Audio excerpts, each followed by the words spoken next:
On peut de temps en temps se distraire avec les clashs, avec les distracts, avec les buzz, inutiles très souvent. Mais bon, nous ne devons pas oublier que nous sommes des citoyens d'un pays et en tant que citoyens, nous devons également avoir un regard sur l'actualité politique de notre pays. Cela est valable pour tous les citoyens de tous les pays du monde. En ce qui concerne le Cameroun, vous êtes sans ignorer qu'il y a une actualité qui est en train de battre tous les records sur les plateaux de télé, dans les bars et voilà. Mais bon, chacun va dire ce qu'il va dire dans son coin et personne n'aura le courage de dire ce qu'il faut dire aux yeux du monde. Pour cela, il y a Monsieur Maurice Kamto qui a fait une conférence de presse hier. Et pour ceux qui ne l'ont pas encore écouté, j'aimerais que nous partons l'écouter ensemble. Et après, voilà, chacun pourra donner son avis. Parce que nous le voulons ou pas, ce qui se passe aujourd'hui avec la venue du vice-président dans notre pays demande que chacun donne son avis dessus. Es-tu pour ou contre? À vous de voir. Donc, on écoute la conférence de presse du professeur Maurice Kamto et on revient bien après. Je vous l'ai dit, on n'a pas écrit sur mon front que je suis président de la République. Si je dois être président de la République dans ce pays, je vous assure que je vous dis la vérité. Montez, descendez, je deviendrai président de la République. Maintenant, peut-être Dieu a dit que ta part est déjà arrêtée comme ça. Oui, ça, je respecte. Donc, je n'ai pas de problème avec ça. Mais vous dites la vérité, je vous dirai. Alors, je vous dirai la vérité. Donc, ce qu'on fait là n'est pas bien. On met le pays dans une mauvaise direction avec cela. Je vous ai montré les textes. Je n'ai pas fait le bavardage. Et je souhaite, je vous supplie, vous les médias, de recentrer un peu vos débats sur l'essentiel, sur ce qui est important, voilà, pour notre pays. Et non pas de faire des frivolités. Venir à la télévision parler le plus fort, donner l'impression que vous savez insulter plus que tout le monde, bien que l'autre, ça n'aide personne. D'ailleurs, pendant ce temps, vous avez vu que notre pays piétine. Qui est le pays qui a le plus fort potentiel? L'un des plus forts potentiels en Afrique, je ne dis pas moi en Afrique centrale. Vous jouez souvent à la division de l'Afrique centrale. Non, moi je suis à la division continentale ou même mondiale. Le Cameroun n'est pas, on ne doit pas piétiner là où nous sommes. Non, ce n'est pas notre niveau. J'entends dire que tel pays voisin, il est derrière ou le machin. Est-ce que c'est notre niveau? Même vous abaissez, non? Donc, pendant que nous faisons des bêtises, les autres avancent. Arrêtons un peu les bêtises.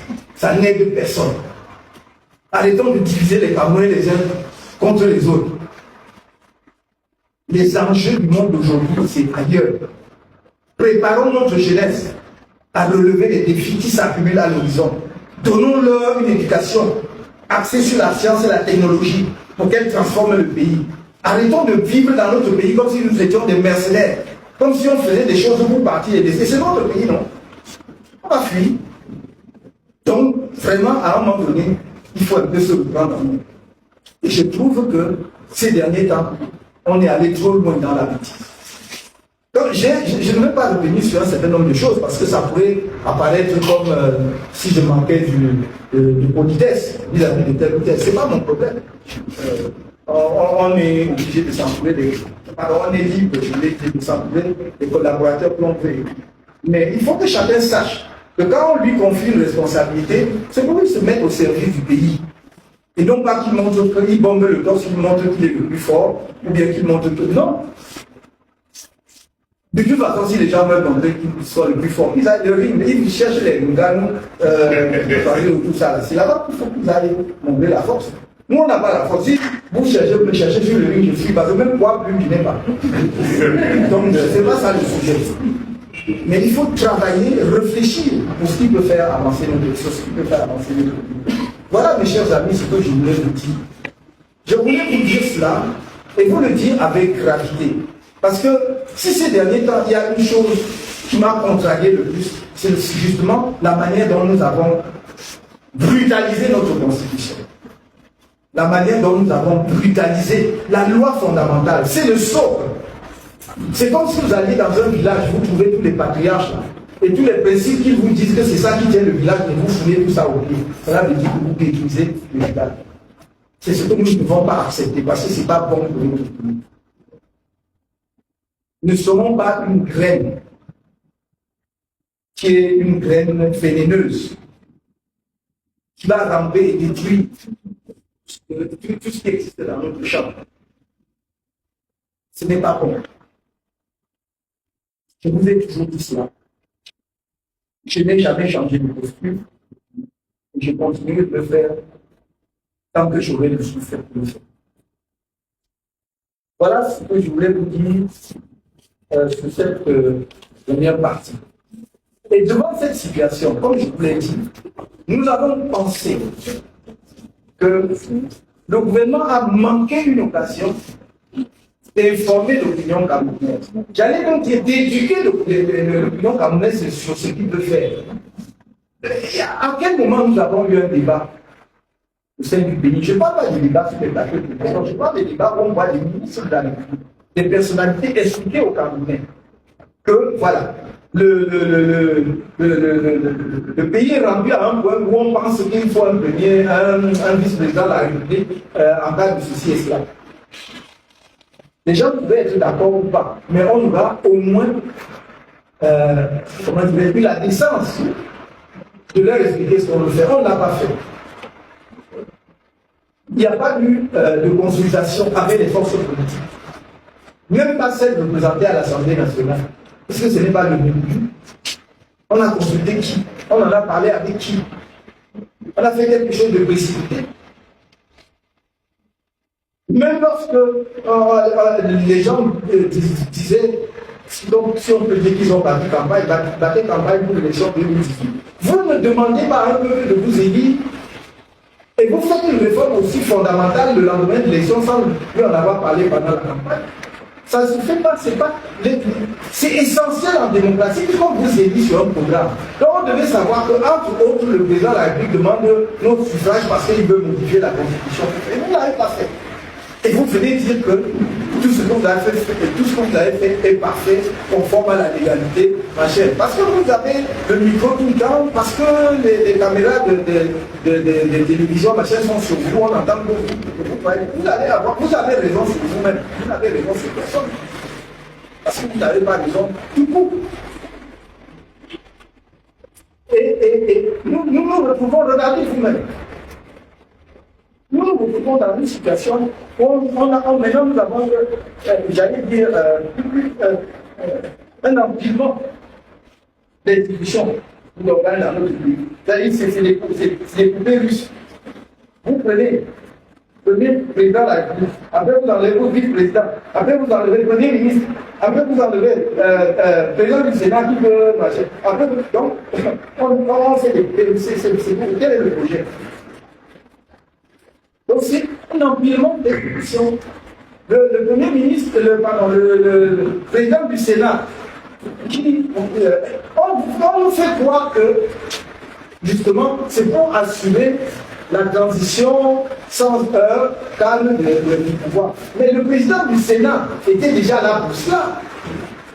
Il était dit qu'en cas de vacances de la présidence de la République, n'importe quelle cause, si la présidence est vacante, le président du Sénat assure l'intérim et organise l'élection au plus tard dans les 120 jours. Est-ce qu'il y avait un problème alors? Mais non, on enlève cela. Et on nous dit non, oui, le président, non, il doit, machin, il doit nommer quand il veut.